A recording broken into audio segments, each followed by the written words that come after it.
శ్రీకాకుళం జిల్లా పలాసలో హైటెన్షన్ వాతావరణం నెలకొంది. మాజీ మంత్రి సీదిరి అప్పలరాజుపై కూటమి కక్ష సాధింపు చర్యలు కొనసాగుతున్నాయి. సీదిరి అప్పలరాజును అదుపులోకి తీసుకున్నారు పోలీసులు. సీదిరి నివాసానికి వైఎస్ఆర్సీపీ శ్రేణులు భారీగా చేరుకున్నారు. పోలీసుల తీరును నిరసిస్తూ వైఎస్ఆర్సీపీ శ్రేణులు నినాదాలు చేస్తున్నారు. అక్కడ టెన్షన్ వాతావరణాన్ని స్క్రీన్ పైన మనం చూడొచ్చు. పోలీసుల అరెస్టు ఏ క్షణమైనా జరగచ్చన్న సంకేతాలు ముందుగానే వెలువడ్డాయి. ఒక కక్ష సాధింపుతో అక్కడ ఒక నాయకుడిని తీసుకెళ్లి జైల్లో పెట్టాలి. ఇంతకంటే పెద్దగా ఏమీ కనిపించట్లేదు.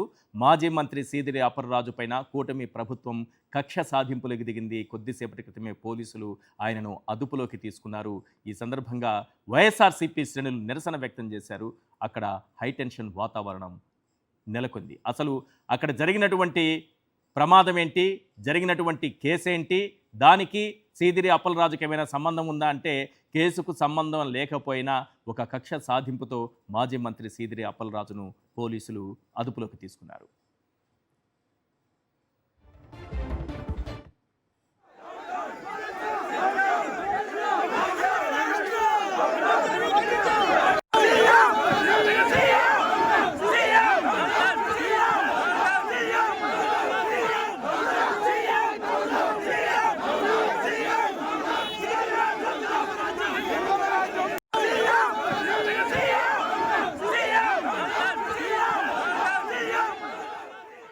ఇదే అంశానికి సంబంధించి మరింత సమాచారం అందించేందుకు మా ప్రతినిధి సతీష్ మనకు అందుబాటులో ఉన్నారు. సతీష్, ఏంటి పోలీసుల కక్ష సాధింపులో మరో మాజీ మంత్రి అరెస్ట్ అయ్యారని అనుకోవచ్చా?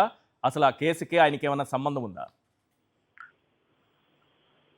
ఈశ్వర్, మాజీ మంత్రి సీదిరి అప్పలరాజును కొద్దిసేపటి కిందటే పలాసలో పోలీసులు అదుపులోకి తీసుకున్నారు. ముఖ్యంగా ఈ కేసులో ఉద్దేశపూర్వకంగానే ఒక బీసీ నాయకుడు వైద్యుడైనటువంటి మత్స్యకారైనటువంటి డాక్టర్ అప్పలరాజు పైన కక్ష సాధింపులో భాగంగానే ప్రభుత్వం ఈ కేసు పెట్టింది. అక్రమ కేసు. వైఎస్ఆర్ కాంగ్రెస్ పార్టీకి సంబంధించిన శ్రేణులంతా కూడా అక్కడ ఆందోళన చేస్తా ఉన్నారు. వాస్తవానికి ఆశ్చర్యంగా సాధారణంగా యాక్సిడెంట్ కేసుల్లో కూడా రాజకీయ ఒక మాజీ మంత్రిని ఇరికించి మేర అరెస్ట్ చేసినటువంటి అనూహ్యమైనటువంటి పరిణామం ఇప్పుడు ఈ ప్రస్తుతం చంద్రబాబు ప్రభుత్వమే మనం చూస్తున్నటువంటి పరిస్థితి. ఆయన కుమారుడు 6వ యాక్సిడెంట్ కేసుకి సంబంధించి ఆ కుమారుని ఇప్పటికే కోర్టులో పోలీసుల ముందు లొంగిపోయాడు. కోర్టులో హాజరుపరిచారు. అతను రిమాండ్ లో కూడా ఉన్నటువంటి పరిస్థితి. ఒక బైక్ యాక్సిడెంట్ లో ఒక వ్యక్తి మరణించినటువంటి కేసుకి సంబంధించి ఆ కేసులో A3గా మాజీ మంత్రి సీదిరి అప్పలరాజుని నమోదు చేశారు. ఇప్పటికే ఈ కేసులో పోలీసుల తీరు పట్ల న్యాయస్థానం కూడా ఆగ్రహం వ్యక్తం చేసింది. ఉద్దేశపూర్వకంగా చంపడానికి ప్రయత్నించారంటూ కొన్ని సెక్షన్ని పెట్టినప్పుడు అప్పలరాజు కుమారుడికి సంబంధించినటువంటి రిమాండ్ సందర్భంగా కోర్టు తిట్టి మరీ ఆ సెక్షన్ ని మార్పులు చేసింది. సో అదే కేసులో మళ్ళీ ఇప్పుడు A3గా మాజీ మంత్రి అప్పలరాజుని పేర్కొన్నారు. పేర్కోవడమే కాకుండా మాజీ మంత్రి అప్పలరాజుని ఇప్పుడు అరెస్ట్ కోసం ఇప్పటికే ముందస్తు బెయిల్ పిటిషన్ కోసం కోర్టులో పిటిషన్ వేసిన నేపథ్యంలో ఈలోగా ఎలాగైనా సరే కక్ష సాధించాలన్న ఉద్దేశంతో అరెస్ట్ చేయాలన్నటువంటి ఉద్దేశంతో మాజీ మంత్రి సీదిరి అప్పలరాజు ఇంటికి ఈరోజు సాయంత్రం భారీ ఎత్తున పోలీసులు రావడం, ఈ నేపథ్యంలోనే వైఎస్ఆర్ కాంగ్రెస్ పార్టీ శ్రేణులంతా కూడా తీవ్రంగా ప్రతిఘటన అక్కడ చూపించారు.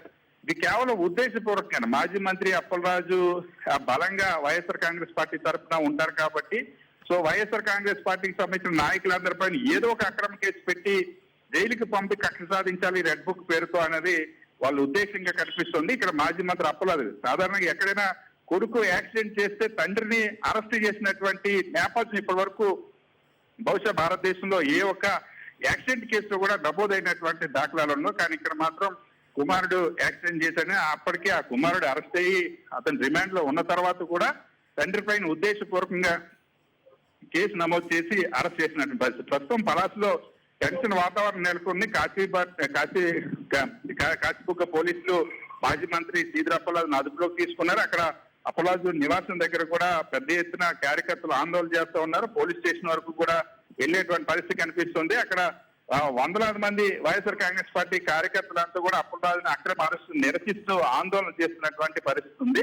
సో ప్రభుత్వం మాత్రం ఎట్టి పరిస్థితులు, ఎందుకంటే ఇది ఎమ్మెల్యే ఉద్దేశపూర్వకంగానే గత కొద్ది రోజులుగా ఎమ్మెల్యే మంత్రి అచ్చెన్నాయుడు వీళ్ళంతా కూడా ఎలాగైనా అప్పలరాజుని అరెస్ట్ చేయాలంటూ ఒత్తిడి తీసుకురావడం, ప్రెస్ మీట్లు పెట్టడం, చెప్పడం.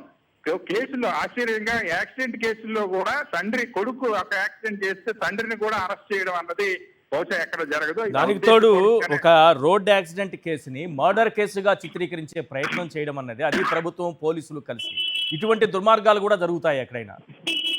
అదే బహుశా ఆంధ్రప్రదేశ్ రాష్ట్ర రాజకీయాల్లో ఎప్పుడు ఏ రాజకీయ నాయకుడి కుటుంబంలో కూడా ఇటువంటి అంశాలు చోటు చేసుకోలేదు. ఎందుకంటే అనేక సందర్భాల్లో రాజకీయ నాయక సంబంధ వాహనాలు యాక్సిడెంట్ ఎవరైతే యాక్సిడెంట్ చేస్తారో వాళ్ళని అరెస్ట్ చేయడం అనేది సహజం.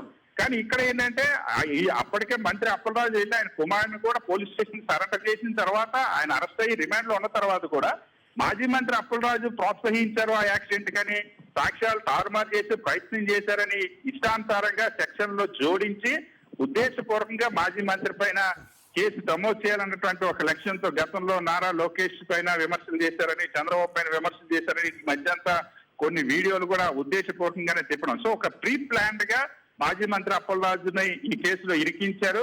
యాక్సిడెంట్ కేసులో అరెస్ట్ చేయడం, కొడుకు యాక్సిడెంట్ చేస్తే తండ్రి పైన కేసు పెట్టి అరెస్ట్ చేసినటువంటి రికార్డు కూడా ఈ కూటమి ప్రభుత్వానికి దక్కుతుంది. బహుశా ఇప్పటివరకు టీడీపీ నాయకుల కుమారులు ఎన్నో సందర్భాల్లో తాగి వాహనాలు ర్యాష్ గా నడిపి యాక్సిడెంట్లు చేస్తున్నారు.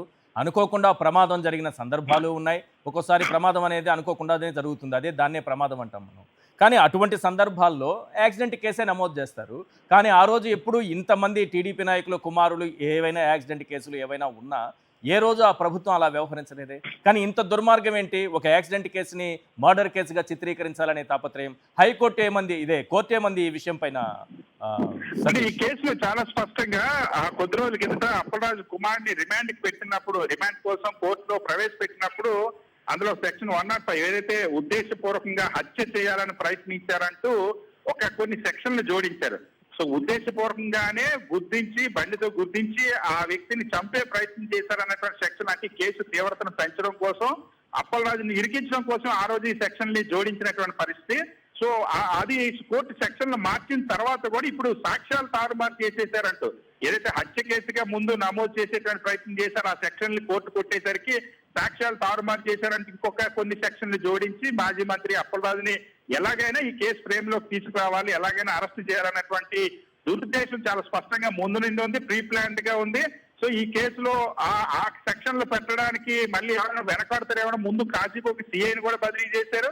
సో చాలా విచిత్రంగా పొలిటికల్ మోటివేటెడ్ కేసు అనేది చాలా స్పష్టంగా అర్థమవుతుంది. ఇక్కడ వరుసగా ఎవరైతే మా మంత్రులు అచ్చెన్నాయుడు స్టేట్మెంట్ ఇవ్వడం కానీ, ఎమ్మెల్యే గౌతమ్ స్టేట్మెంట్ ఇవ్వడం కానీ, వాళ్ళ పార్థసారథి ఆ జిల్లాకు వెళ్ళినటువంటి సందర్భం కానీ, సో ఉద్దేశపూర్వకంగా తెలుగుదేశం పార్టీ సోషల్ మీడియా కానీ, ఎల్లో మీడియా కానీ ఒక కథనాన్ని ప్రిపేర్ చేసి ఎలాగైనా అప్పలరాజు చుట్టూ ఈ కేసుని తిప్పి అప్పలరాజు ఉద్దేశపూర్వకంగానే ఇరికిచ్చేటువంటి ప్రయత్నం చేశారు. సో ఈ నేపథ్యంలోనే కొద్దిసేపటి కిందట మాజీ మంత్రి అప్పలరాజు పోలీసులు అదుపులో తీసుకున్నారు. చూస్తున్న విజువల్స్ లో కూడా కుటుంబ సభ్యులు, అప్పలరాజు భార్య కన్నీరు మున్నీరు అవుతున్న పరిస్థితి. వైఎస్ఆర్ కాంగ్రెస్ పార్టీకి సంబంధించిన నాయకులు కూడా అక్కడికి చేరుకున్నారు. ఎమ్మెల్సీ నరసింహారావు, ఇతర నాయకులంతా కూడా ఆ స్థానికంగా ఉన్నటువంటి వైఎస్ఆర్సీపీ క్యాడర్ అంతా కూడా చేరుకున్నటువంటి పరిస్థితి. ఇప్పటికే ఆ కుటుంబంలో మాజీ మంత్రి అప్పలరాజు కుమారుడిని అరెస్ట్ చేశారు. కుమారుడికి దెబ్బలు తగిలిన తర్వాత కోర్టు ఆసుపత్రికి పంపిస్తే అక్కడ నుండి కూడా మళ్ళీ దాన్ని కూడా రాజకీయం చేసి అక్కడ కూడా కక్ష సాధించి ఆసుపత్రి నుండి ఇమీడియట్ గా మళ్ళీ జైలుకు పంపాల్సిందే అంటే పిల్లల పైన కూడా రాజకీయ కక్ష సాధించే స్థాయిలో ఆసుపత్రిలో వైద్యం కూడా అందకుండా అక్కడికి పంపాలన్న ఉద్దేశంతోనే ఆదేశించినటువంటి పరిస్థితి. అధికారులపైన ఒత్తిడి తీసుకొచ్చి మళ్ళీ జైల్లో పెట్టినటువంటి పరిస్థితి. ఇప్పుడు అతను కూడా చిన్నపిల్లాడే యాక్సిడెంట్ చేశాడు, తప్పే. ఒక వేగంతో వెళ్ళాడా, పొరపాటున జరిగిందా, తప్పే. కానీ హాస్పిటల్లో ఉండి ట్రీట్మెంట్ పొందుతూ ఉంటే ఇంత రాక్షసంగా వ్యవహరిస్తారా? ఫైల్స్ వచ్చి 70 రోజులు 75 రోజులు హాస్పిటల్లో పడుకున్న వీళ్ళ ఇలాంటి పనులు చేసేది? ఖచ్చితంగా మీరు చెప్పినట్టు ఉదాహరణ ఇదే జిల్లాకు వర్తిస్తుంది. అది కూడా మాజీ మంత్రి, ప్రస్తుతం మంత్రిగా ఉన్నటువంటి అచ్చెన్నాయుడు, అప్పట్లో మాజీ మంత్రిగా ఉన్నప్పుడు అచ్చెన్నాయుడు అరెస్ట్ చేస్తున్నప్పుడు ఫైల్స్ ఉన్నాయంటూ ఫైల్స్ ఆపరేషన్ అయిపోయింది. ఫైల్స్ ఆపరేషన్ కూడా జరిగిపోయాక ఫైల్స్ ఆపరేషన్ చేయడం కాదు సతీష్ గారు, రమేష్ హాస్పిటల్ అవునండి సతీష్, ఇక్కడ ఫైల్స్ ఆపరేషన్ జరిగిపోయిన తర్వాత కూడా అయిపోయిన తర్వాత రమేష్ ఆసుపత్రిలో మాత్రమే ఉంచాలని ఒక ప్రత్యేకమైన పిటిషన్ వేయించి రమేష్ ఆసుపత్రి మాత్రమే కావాలని ప్రత్యేకంగా కోరుకొని ఆ సందర్భంలో జైలుకి వెళ్లకుండా తప్పించుకున్నది ఇదే జిల్లా. అది మళ్ళీ కార్మికులకు సంబంధించినటువంటి మందుల కొనుగోలులో జరిగినటువంటి అవినీతికి సంబంధించినటువంటి కేసు. అది ఆ కేసులో జైలుకి వెళ్లకుండా బయట ఉండి తప్పించుకున్నటువంటి పరిస్థితి. ఇప్పుడు మాత్రం ఒక యాక్సిడెంట్ కేసుని హత్య కేసుగా సాక్ష్యాలు తారుమారు చేశారన్నట్టుగా మార్చేసి ఆయన కుమారుడు జైలుకి వెళ్ళిన తర్వాత కూడా ఇంకా శాంతించకుండా మాజీ మంత్రి అప్పలరాజు కూడా జైలుకి వెళ్ళాలంటే ఒక కక్షపూరితంగా ఈ కేసు నమోదు చేయడం. ఒక బీసీ మత్స్యకారుడు, ఉన్నత విద్యావంతుడు, ఆ వైఎస్ఆర్ కాంగ్రెస్ పార్టీ ప్రభుత్వంలో మంత్రిగా పనిచేసినటువంటి వ్యక్తి గారితో ఉద్దేశపూర్వకంగానే ఈ కేసులు ఇరికించిన అయితే కనిపిస్తుంది. సో ప్రస్తుతం మత్స్యకార పలాసలో కుటుంబం టెన్షన్ నుంచి, వాతావరణం. ఒక బీసీ కుటుంబం నుంచి చంద్రబాబు నాయుడు గారు మత్స్యకారులను తాట తీస్తానేదో అన్నారు. వాళ్ళేమో తోక కత్తిరిస్తానన్నారు నాయి బ్రాహ్మణుని, మత్స్యకారులను అయితే తాట తీస్తానన్నారు.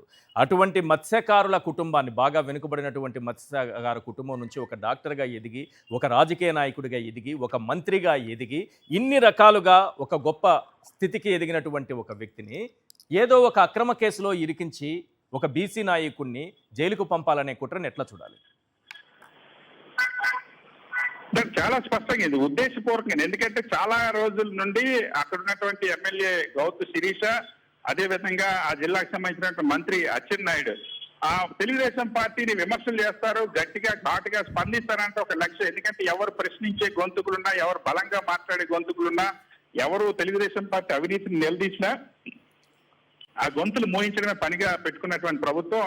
అందులో భాగంగా ఎందుకంటే వృత్తిరీత్యా వైద్యుడైనటువంటి డాక్టర్ అప్పలరాజుకి సంబంధించి ట్రాక్ రికార్డు కూడా ఇక్కడ ఒకసారి పరిశీలించారు. అనేక సందర్భాల్లో అప్పలరాజు కూడా చెప్పినటువంటి పరిస్థితి.